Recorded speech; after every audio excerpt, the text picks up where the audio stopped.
কুখ্যাত নেশা কারবারি রাজা শাহ গ্রেপ্তার। বুধবার গভীর রাতে মোটর স্ট্যান্ড শনিতলা এলাকা থেকে তাকে গ্রেপ্তার করে পূর্ব থানার পুলিশ। তার বিরুদ্ধে 90,000 ইয়াবা ট্যাবলেট পাচার কাণ্ডে জামিন অযোগ্য ধারায় মামলা ছিল। বৃহস্পতিবার পুলিশ রিমান্ডের আবেদন জানিয়ে তাকে আদালতে সোপর্দ করা হয়েছে।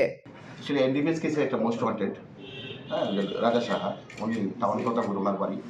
উনি বেশ কয়েকটি থানাতে, আমাদের থানাতে ওয়ান্টেড এবং আমতলী থানাতেও রিসেন্ট যে 90,000 ইয়াবা ট্যাবলেট হয়েছিল 2025-এর অগস্ট মাসে, তখন থেকে সে পলাতক ছিল।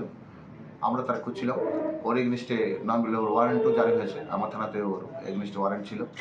তো আমরা তাকে এতদিন অ্যারেস্ট করতে পারিনি, সে পলাতক ছিল।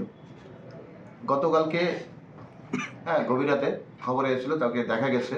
তো সেই গোপন তথ্যের ভিত্তিতে আমি অন্যান্য স্টাফ অফিসারদের নিয়ে তাকে ওই শনিতলা সংলগ্ন, মনস্টের শনিতলা সংলগ্ন ওকে আমরা পাই। সাথে সাথে আমরা ওকে অ্যারেস্ট করি। আজকে ওকে on the strength of NBW warrant ওকে আজকে আমরা কোর্টে ফরওয়ার্ড করবো। আমাদের